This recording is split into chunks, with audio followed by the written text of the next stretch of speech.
ओम नमः शिवाय। ओम नमः शिवाय। आज मैं आपको सुनाऊंगा सोमवार की व्रत कथा। प्राचीन काल की बात है। एक गांव में एक साहूकार रहता था। साहूकार बहुत धनी था, लेकिन उसकी कोई संतान नहीं थी। साहूकार अपने वंश को लेकर हमेशा चिंतित रहता था। साहूकार भगवान शिव को प्रसन्न करने के लिए सोमवार का व्रत रखता था और व्रत के दौरान भगवान शिव पार्वती की पूजा करता और शाम को शिवलिंग पर दीपक जलाता था। साहूकार की पूजा अर्चना को देखकर एक दिन माता पार्वती ने भगवान शिव से कहा, हे प्रभु, ये साहूकार आपका परम भक्त है। प्रति सोमवार को विधि विधान से आपकी पूजा करता है। मुझे लगता है कि आपको उसकी मनोकामना पूर्ण करनी चाहिए। शिवजी ने पार्वती जी की बात को सुनकर कहा, हे गौरी, ये संसार एक कर्म क्षेत्र है।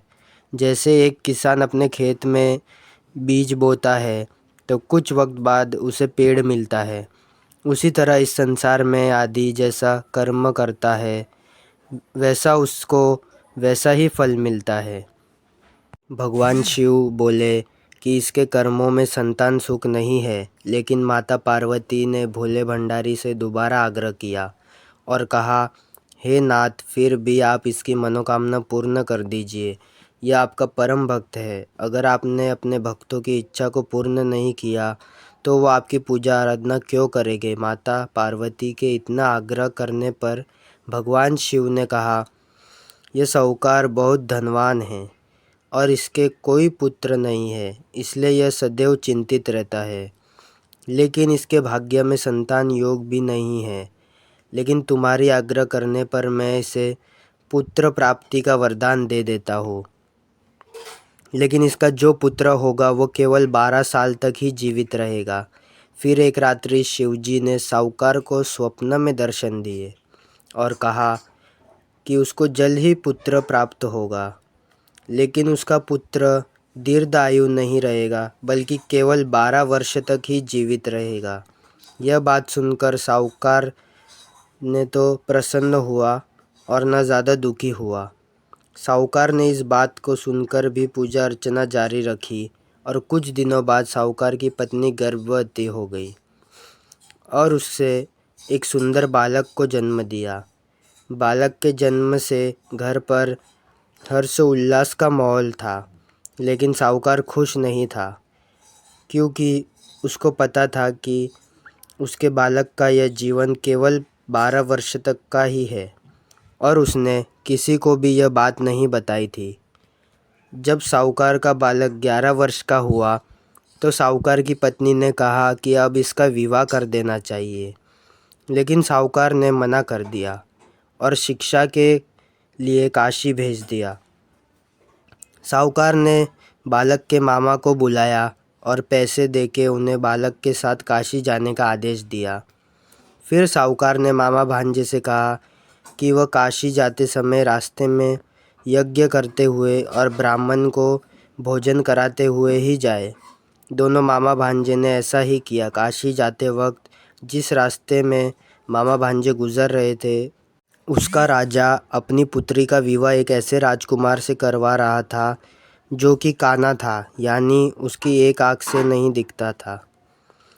दूल्ही का पिता इस बात से चिंतित था कि अगर दुल्हन पक्ष को यह पता चल गया कि दूल्हा काना, तो राजकुमारी विवाह करने के लिए मना कर देगी।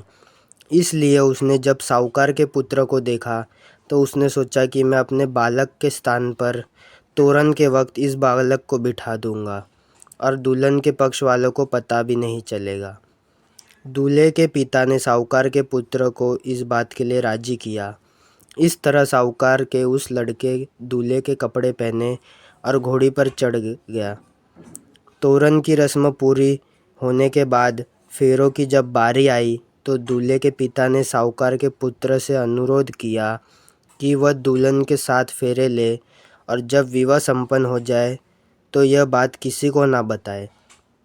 मामा भी राजी हो गया और विवाह समारोह भी निपट गया और शादी संपन्न होने के बाद मामा भांजा काशी के लिए प्रस्थान कर गए।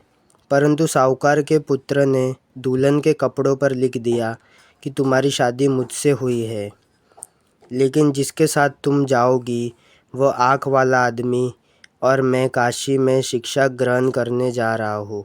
जब राजकुमारी ने यह बात पढ़ी तो उसने राजकुमार के साथ जाने से इनकार कर दिया और अपने पिता से कह दिया, यह मेरा पति नहीं है, मेरा पति शिक्षा ग्रहण करने काशी गया है। जब सब जगह यह बात फैल गई तो मजबूरी में दूल्हे के पिता को सारी बात बतानी पड़ी और दुल्हन के पिता ने भी अपनी बेटी को भेजने से इनकार कर दिया। इधर मामा भांजे दोनों काशी पहुंच गए और बालक शिक्षा ग्रहण करने लगा और मामा ने यज्ञ करना भी शुरू कर दिया। जब मामा अंदर पहुंचने उन्होंने जब अपनी भांजे को मरे हुए देखा तो वो बहुत दुखी हुआ, परंतु वे रो नहीं सकते थे वरना उनका यज्ञ अधूरा रह जाता।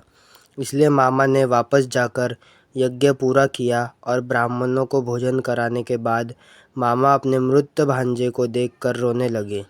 उसी वक्त उसी मार्ग से शिव पार्वती गुजर रहे थे।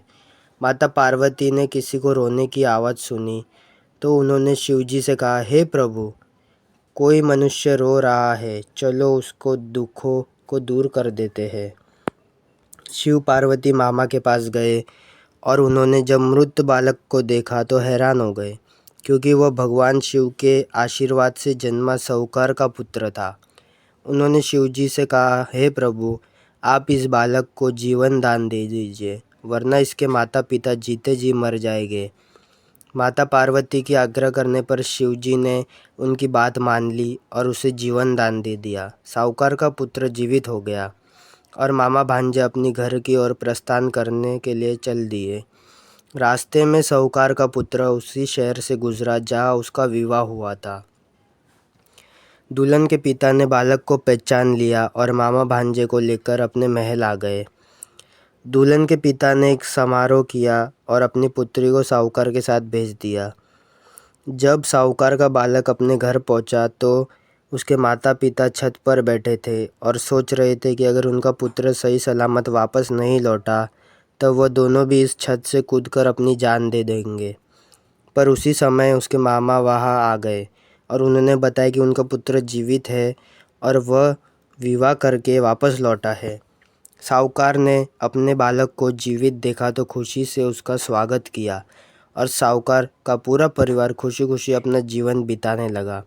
जैसे भोलेनाथ इस परिवार को कृपा करे, ऐसी कृपा सब पर करना। तो दोस्तों, कैसी लगी आपको आज की ये कथा? ऐसी और कथा सुनने के लिए हमारे चैनल को सब्सक्राइब करें। रिद्धि सिद्धि भक्ति। ओम नमः शिवाय।